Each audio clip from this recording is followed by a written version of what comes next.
ఇంకోటి ఏంటంటే నేను అబ్జర్వ్ చేసింది ఏంటంటే చాలా మంది 2025 పాస్ అవుట్ ఫ్రెషర్స్ అయ్యి డైరెక్ట్ బయటికి మన హైదరాబాద్కి అయితే వస్తారు జాబ్స్ కోసం. అంటే ఏపీ నుంచి వస్తారు, అంతేగాని తెలంగాణ నుంచి అయితే హైదరాబాద్కి అయితే వస్తారు. సో వాళ్ళందరికీ ఏంటంటే మామూలుగా చాలా మంది ఏంటంటే జాబ్ ఏదో ఒక జాబ్ కొడదాం, ఏదైనా ఒక ఇన్స్టిట్యూట్లో జాయిన్ అయ్యి మనం జావానో ఫుల్ స్టాక్ పైథాన్ ఏదో ఒకటి నేర్చుకొని, అంటే కోర్స్ నేర్చుకొని వాళ్ళు ఏదో ఒక దాంట్లో మనం అయితే జాబ్ అయితే వాళ్ళు ఇప్పిస్తారని ఒక ఆశతో వస్తారు. సో కోర్స్ తీసుకోండి, కాకపోతే ఎక్కువ డబ్బులు ఎక్కువ ఇన్స్టిట్యూట్లో మనీ ఎక్కువ పేమెంట్ ఇన్స్టిట్యూట్లో అయితే చేరకండి. తక్కువ మంది ఉండి వాళ్ళు ప్లేస్మెంట్స్ ఇప్పించి, అంతేకాకుండా తక్కువ మంది ఉంటే మనకు కూడా వాళ్ళు ఈజీగా మనల్ని ప్రతి ఒక్కరిని వాళ్ళని వాళ్ళు ఎంతవరకు నేర్చుకుంటారు అనేది మనని రోజు వాళ్ళు అడుగుతారనమాట. సో దానివల్ల మనం కూడా ఎక్కువ నేర్చుకుంటాం.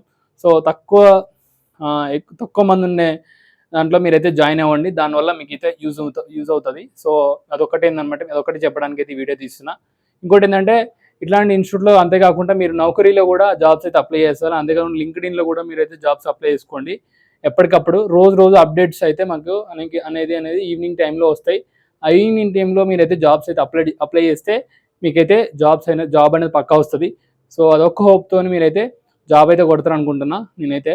నేను మళ్ళీ నెక్స్ట్ వీడియోలో మీకు ఏమైనా డౌట్స్ ఉన్నా కానీ మనకైతే వీడియో కామెంట్ అయితే పెట్టండి. కామెంట్లో నేను పక్కా రిప్లై ఇస్తాను. మ్యాక్సిమం నాకు తెలియకపోతే తెలుసుకొని అయినా ఇస్తాను. So thanks for watching friends.